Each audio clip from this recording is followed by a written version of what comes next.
el golpe larense, que es una combinación de golpe tocuyano, de golpe curarigüeño, de golpe caroreño. Tú agarras un golpe tocuyano y el golpe tocuyano siempre, ellos se acostumbraron a hacer el golpe acelerado.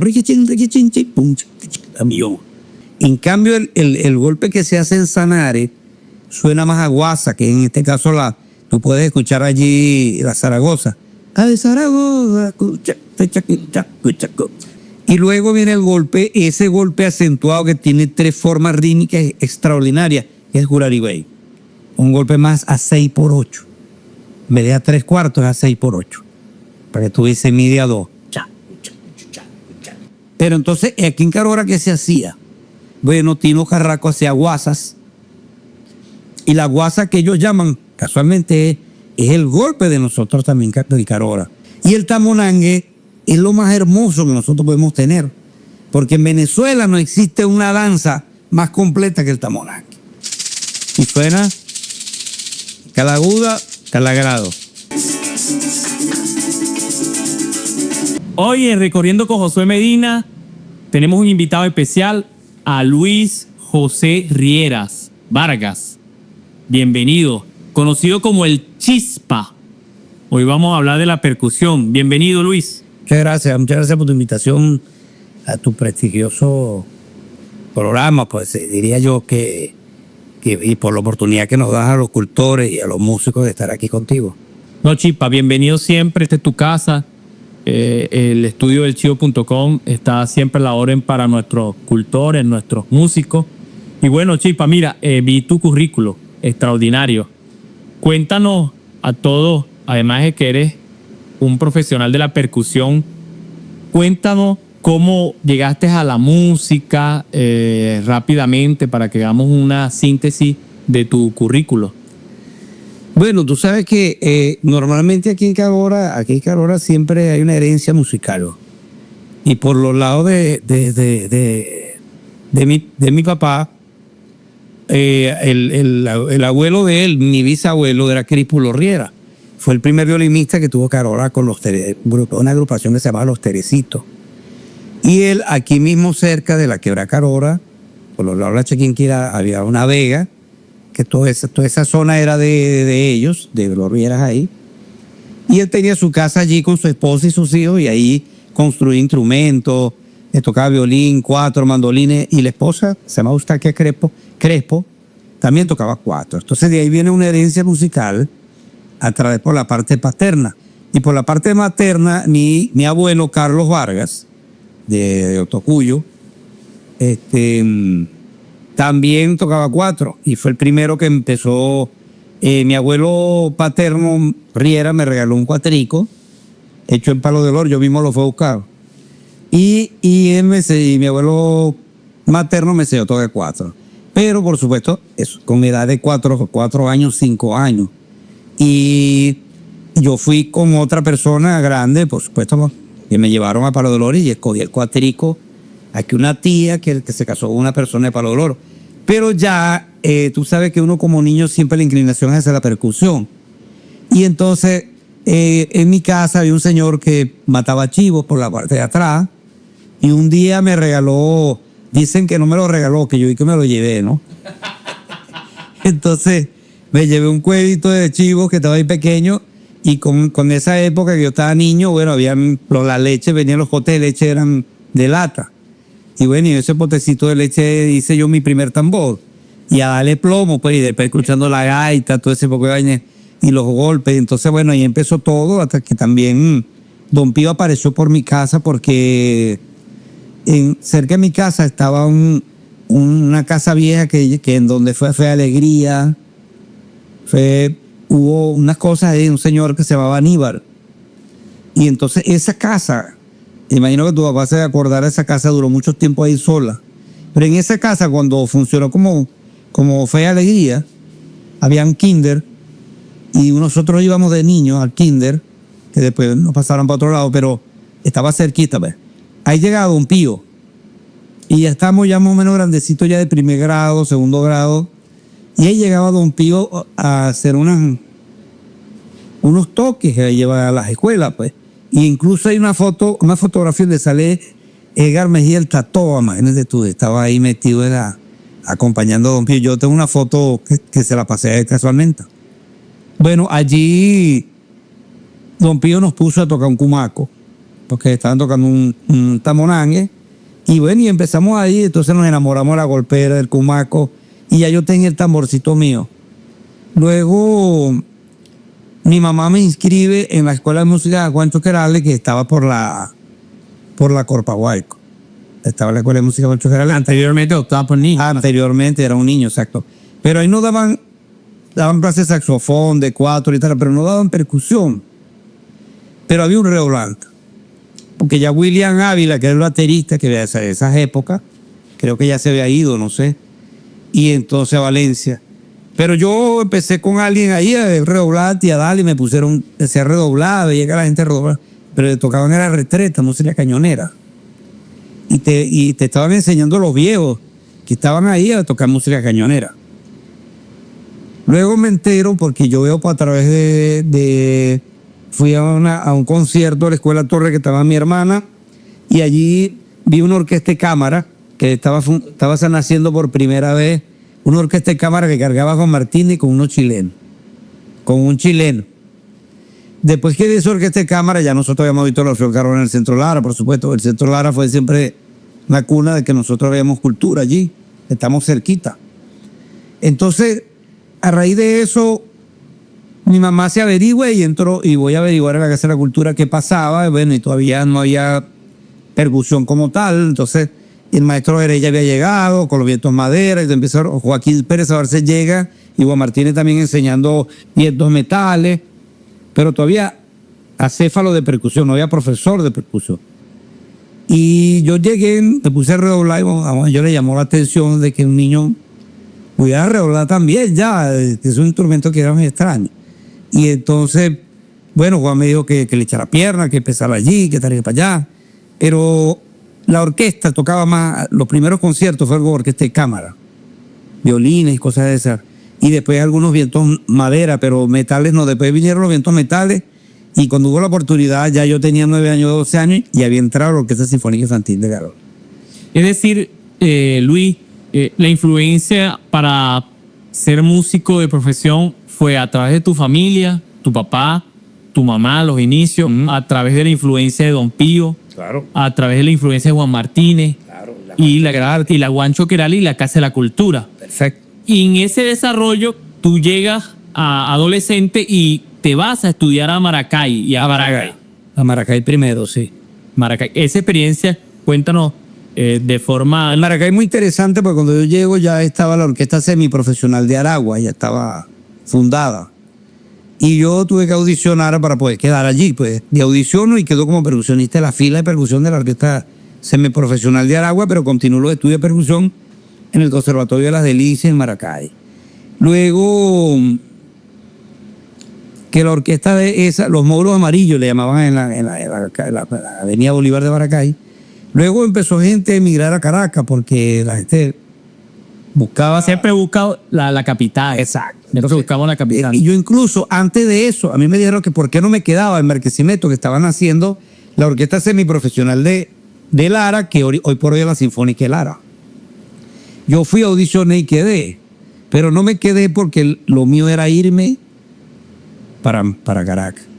¿Entiendes? Porque ya Jaime estaba allá, que era mi compañero de estudio, Isidro ya estaba yéndose también. Tu generación que se formó en Cadora ya se había ido Claro, Alexis Díaz también estuvo, ya estaba en Caracas. Y entonces, bueno, yo ayudé mucho aquí un cierto tiempo y hizo mucha falta, pero Juan Martín incluso me firmó la carta de cuando hice mis traslados de Maracay. Y de Maracay emigro a Caracas, la juvenil de Caracas. Y en vez de empecé a tocar con la Orquesta Simón Bolívar de vez en cuando, porque el profesor mío era el líder percusionista de la Sinfónica Simón Bolívar, que era Garzaume, hasta que empezó los estudios en el conservatorio. Y cuando yo termino lo del conservatorio, más bien audiciono para la Filarmónica de Caracas. Y allí, bueno, la experiencia de tocar con la Orquesta Sinfónica de Caracas, la Filarmónica de Caracas, es importante porque una orquesta ya va de músicos profesionales. Y yo empiezo con la inclinación de meterme otra vez por la parte folclórica y me voy a Fundación Vigo. Y estaba muy buena, porque eso estaba Encuentro con. Imagínate tú esos viajes que se hacían por toda la costa. Y yo, bueno, me graduó en Fundación Digo. Y también estudié paralelamente con Orlando Poleo y con Omar Olivero, que fue el primer percusionista que se graduó en la central como licenciado en música. Y la tesis la hizo sobre las tumbadoras. Sobre las tumbadoras, un tambor, un instrumento cubano. Y bueno, yo fui alumno de ellos. Y ahí me interesó la parte afrolatina también. Entonces me retiro como un año más o menos de lo académico. Hasta que empiezo a venir aquí a Carora y a Barquisimeto, que me pedían talleres, y aquí también. Y viajaba porque le gustaba mucho era la parte afro-venezolana. Porque no se veía por aquí. Profesores de percusión, había uno solo que era el profesor Antelius Alejos, que fue mi primer profesor aquí en Carora, antes de irme a Maracay, formal. Y era el único que había en el estado Lara. Y después en Caracas habían 3 alumnos de nada más. Pablo Gutiérrez,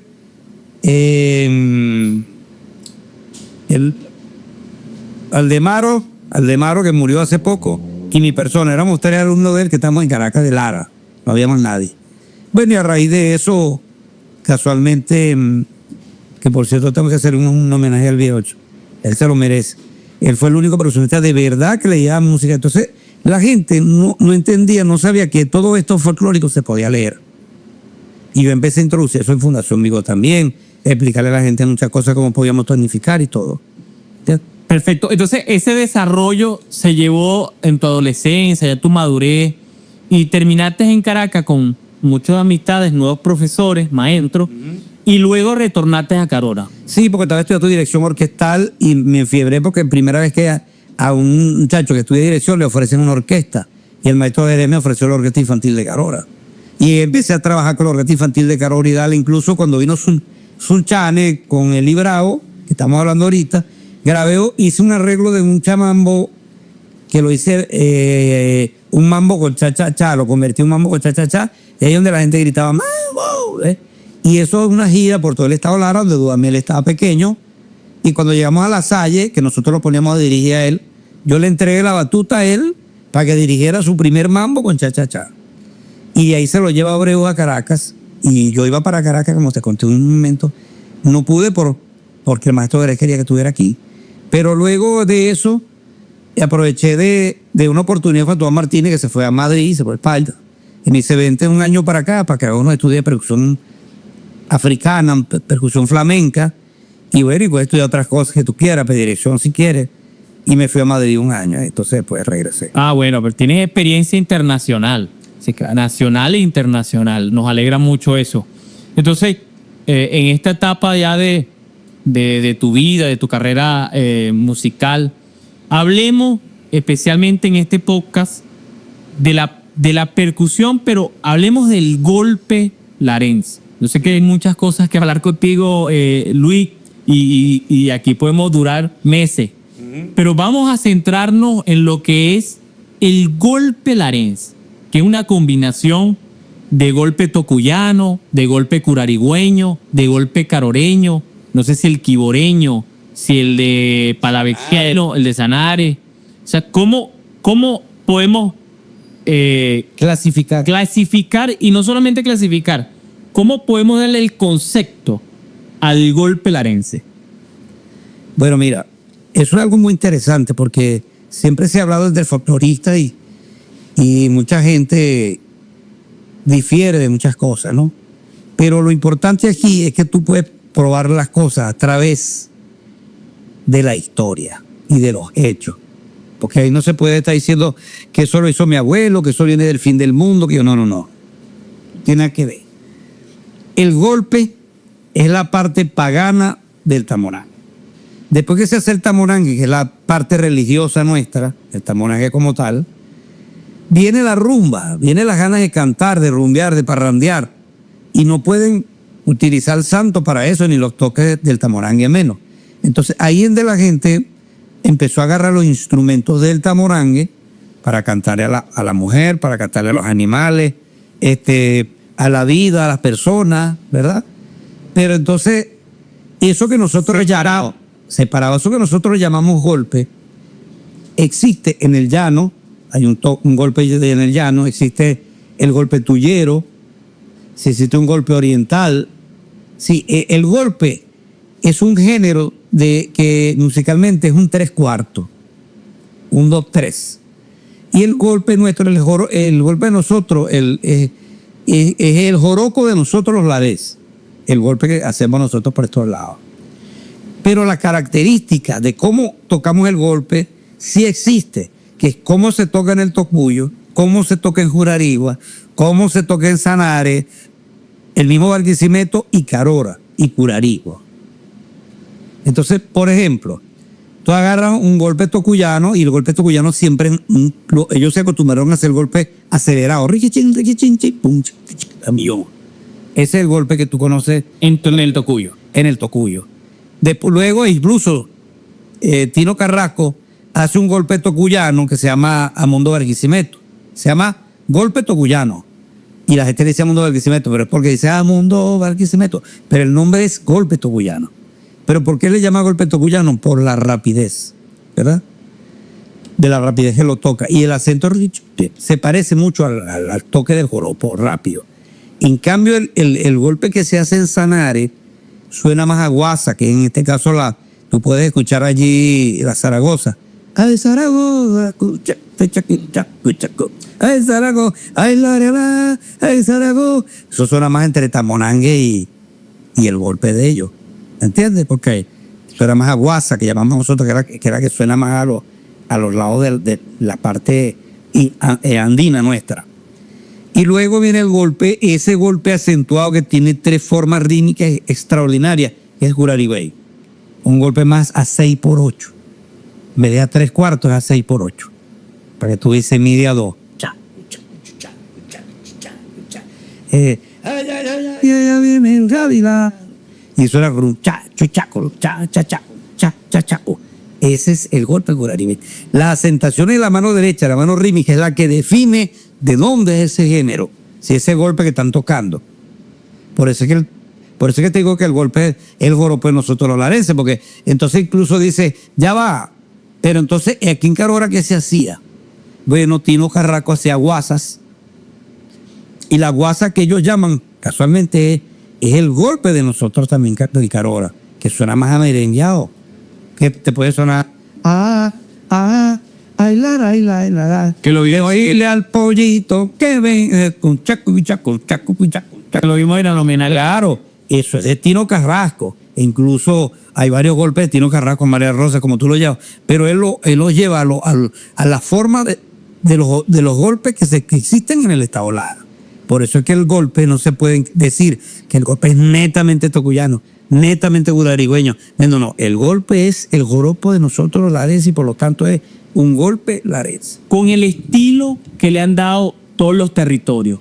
O sea, con un estilo, pero al final el golpe. Ese calificativo de golpe, Luis, ¿por qué? ¿Por el golpe a la tambora? ¿Por el golpe a la cumaco? Bueno, nosotros, si te hablo musicalmente, es por la forma que está estructurado, que es a 3/4 y a 6/8, musicalmente hablando. Por eso se le llama golpe. Claro, por eso existe el golpe. El golpe de este llanero, también existe el golpe de estribillo, el golpe tuyero, ¿entiendes? El golpe con estribillo, cuando tú ves que él dice, ¿por qué golpe con estribillo? Bueno, porque suena un joropo a 3/4, suena un joropo a 3/4 y de repente se mete para 6 y vuelve a 3/4. Entonces tú métricamente hablando está el 3 y el 6 y esa es la forma rítmica de un joropo. Ya vamos a hablar de los instrumentos que componen el golpe.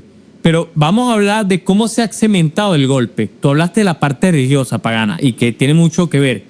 Pero ya para eso como que se independizó las dos cosas. Hay un golpe que se dedica nada más al golpe carorigüeño, tocuyano, caroreño, que no tiene nada que ver con los sones de negro, ¿verdad? Claro. Que es muy distinto porque ya vamos a hablar del tamonangue porque yo fui también bailador del tamonangue.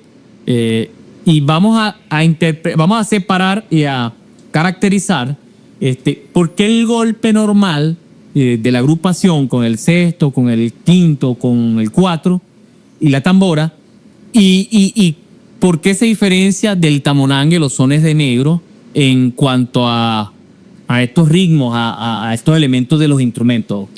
Pero primero y principal, los instrumentos que utilizan para el golpe no son originalmente los del golpe.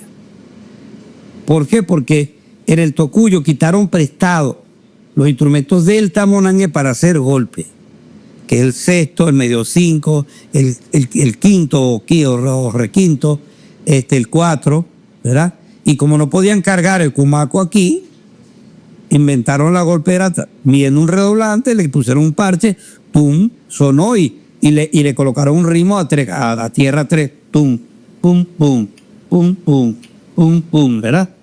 Para no cargar el cumaco.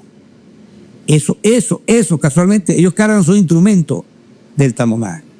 Pero los instrumentos verdaderos del golpe son lo que tú tienes en tu territorio. Cada quien hizo el golpe con los elementos que tenía, instrumentos que tenía en su zona. Porque si tú te pones en Chabaquén, en Sanarca, allá hay gente que hacía golpes con mandolina, con violines. Y vamos a hablar, por cierto, de esos instrumentos, disculpa, de, por ejemplo, la maraca, que es un instrumento originario. Desde el principio es el autóctono. Ese es un instrumento autóctono real. Correcto. Que es uno de los pocos autóctonos y que se mezcla con el africano, que es el tambor, ¿verdad? La percusión, que lo vamos a hablar.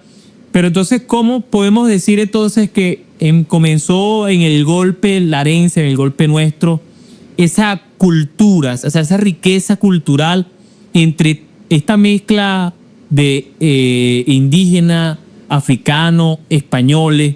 ¿Cómo entonces empieza a generarse? Claro, el español le agrega la parte pagana, parte religiosa, pero entonces ¿cómo empieza esa fiesta? Los indígenas dicen, bueno, yo hago fiesta aquí, bailo, canto con la naturaleza, vamos a hablar con las vainas. ¿Cómo entonces empezó esa riqueza cultural a crearse? Bueno, acuérdate que como te seguía hablando, por ejemplo, aquí en Carola, Tino Carrascos hizo muchos golpes, ¿verdad? Y famosísimo. Te puedo hablar de la Guerra de los Vargas, te puedo hablar de los que escuchaste ese día, Yermo Pollito, te puedo hablar de María Rosa, te puedo hablar del Pavo Real, te puedo hablar de la Guerra de los Vargas que hablamos, te puedo decir de Don Pío la Niña Heriberta, los Gavilanes, cantidad de piezas, pues, ¿verdad? Pero Tino Carrasco te tocaba la mandolina. Ahí no ves tú una golpera, era un cuatro y una mandolina. Correcto. Pero no estaba presente la golpera porque en este lado del golpe con otro instrumento. Claro, con otro instrumento que era lo que tenía al lado, porque en este momento aquí no se manejaba eso. Vuelvo y repito, la golpera viene a raíz de que entre el Tocuyo y Curaribo, en la zona de Boro, que es donde ya le habían introducido un tambor a esos cordófonos, que es el tamonango, ya existía ese tambor. Buscaron la manera de meterle otro tambor y imitaron el redoblante a través de un barril primero, después fue de barril, fue de lata, hasta que lograron una buena golpera, pues. Y le llaman golpera porque la utilizan para tocar el golpe. Pero lo que es Curaribo y el Tocuyo, ellos quitaron prestado instrumentos del tamonangue para los golpes. Entonces quedó como institucionado la cuestión de que, como una institución, pues, diría yo, de que ahora entonces tú vas a hacer un grupo de golperos y de una vez metes un medio cinco, un medio cinco. Ya como que les establecieron eso es lo que te quiero decir. En la instrumentación para un golpe. Para el golpe, pero originalmente no es así. Correcto. Por lo menos Carote de Mitajá, que decía Deli Frente, es para brecha porque ustedes tocan golpes con guitarra. Bueno, porque aquí los hermanos Gómez también hicieron golpes y tocaron golpes de Tino Carrasco, pero tocaban eran dos guitarras. Con dos guitarras. O sea, que incluso ellos hicieron valses, pero tenía una influencia. Los valses peruanos los tocaban como si fueran mexicanos. Pero ellos nunca se imaginaron que en los valses peruanos existía un cajón, que es el cajón peruano. Pero eso no llegó aquí. Y ellos hacían esos golpes con los instrumentos que tuviesen aquí. ¿Entiendes? Porque cada quien se acobijó hasta donde alcanzó la cobija con respecto a los instrumentos. Por eso es que ahora, para imitar a los golperos que quedaron constituidos, como te dije, aquí es que la gente dice, un grupo de golperos, bueno, entonces medio cinco, un guato, un quinto, una tambor y una maraca. Pero esos son instrumentos del tamonangue. Correcto. Ahora, tú hablaste en tu ponencia reciente en la Casa de la Cultura, me pareció interesante, calificaste el tamonangue como la música o la cultura más completa, con teatro, baile, pagana, condición pagana y música religiosa. ¿No puedes explicar? Bueno, para nosotros y bueno, y para algunos amigos que estudiamos, que somos historiadores empíricos, que no nos hemos graduado de historiador, pero tenemos unos magísteres. Allí somos los carretas. Un magíster en investigaciones sobre la música nuestra, ¿no? Es una suite, nosotros le llamamos una suite.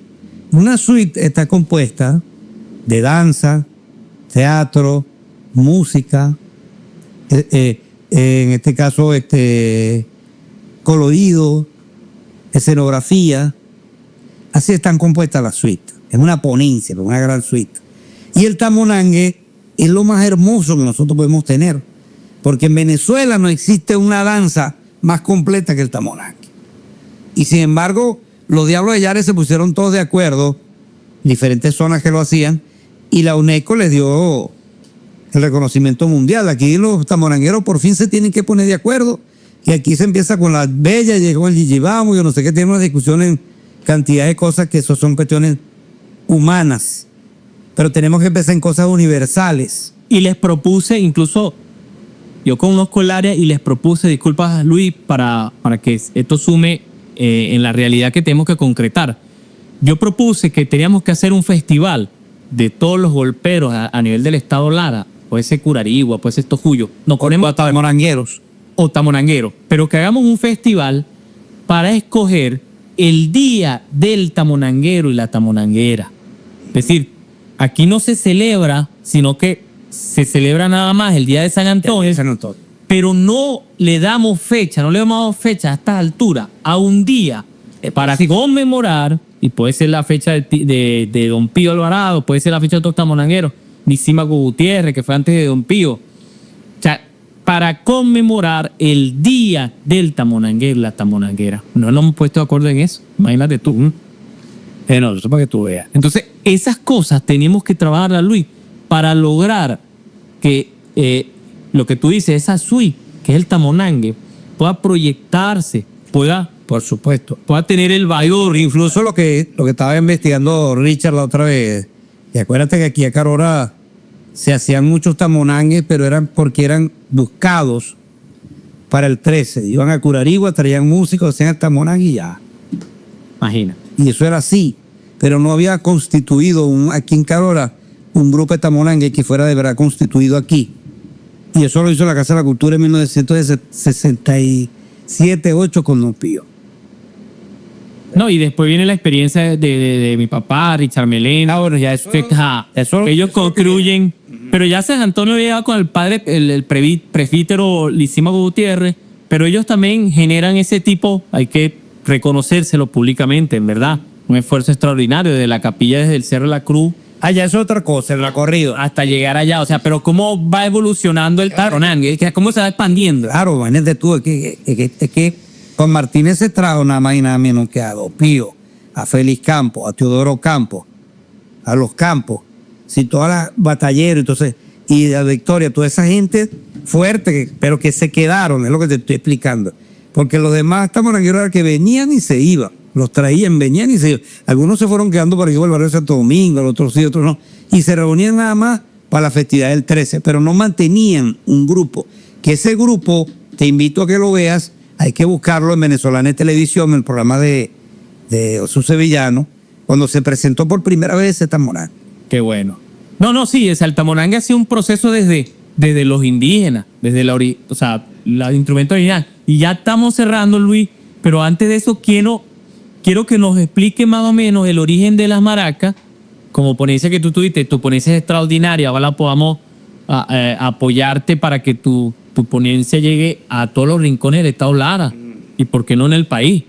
Pero nos gustaría, y para cerrar con el muchacho que está, un prospecto que tenemos ahí con el 4, explícanos más o menos las maracas, el origen, para que la gente pueda entender. Bueno, mira, yo esta ponencia incluso las voy a hacer por género, Porque siempre le digo a la gente, si yo me pongo a explicar dónde se utiliza la maraca, dónde se utiliza la charraca, hay miles de cosas. Por ejemplo, esto que está aquí, para mí es algo ancestral. Porque es un sonajero que viene de un árbol que se llama acacia, que nosotros tenemos mucho aquí. Y suena cada aguda, cada grado. Y yo la escogí así. Yo una vez en Francia me metí en una tienda de instrumentos exóticos del mundo. Y estaban unas vainas de estas y decían 2 euros. Y a mí se llevaba uno o dos, tú sin bicho de esto y se hace una plaga. Esto, porque aquí hay mucho, eso sé. Yo me pongo a acompañar. O puedo.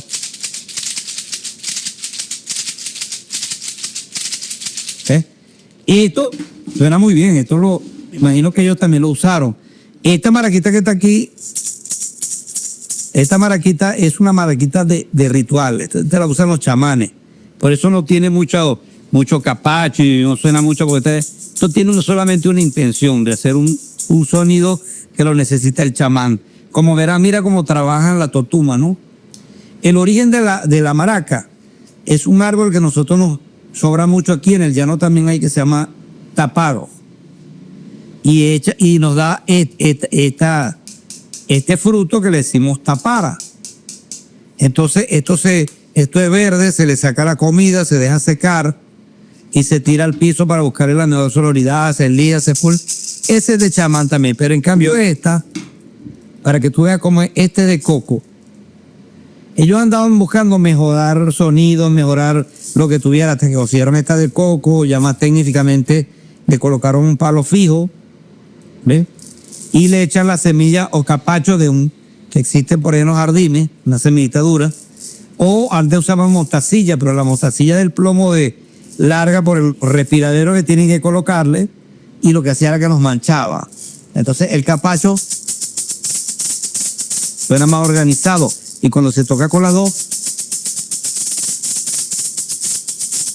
pues. Y tenemos la más actualizada. La más recién es lo que llamamos palo atravesado. Esta gira incluso, mira. Gira. A ver, esta gira. Esta se le da un hueco aquí, uno aquí, se atraviesa el palo y se coloca el atornillado. Y esta normalmente se toca hacia arriba, porque la física dice que la semilla va hacia arriba, hacia si le doy hacia, choca con el palo, mira. ¿Ves? Eso no es diferente. Y ya lo que tiene adentro, claro, yo la combino con un poquito de capacho para que me dé peso, ¿no? Porque eso va dependiendo del gusto de cada quien. Tiene una semillita chiquitica que utilizan las mujeres para hacerse pulseritas y todo, y le llamamos espumesapo. Qué bueno.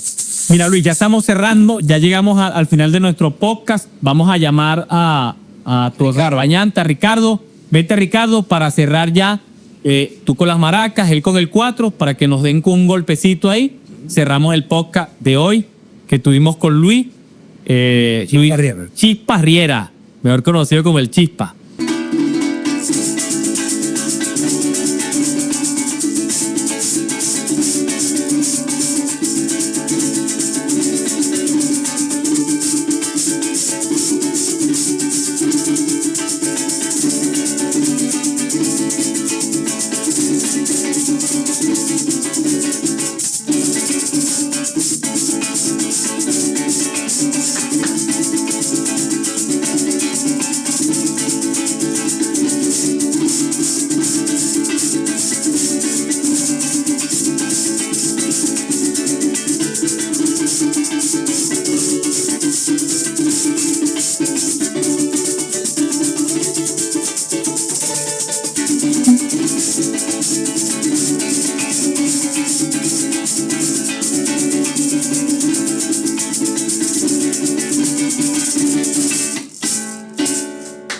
Listo.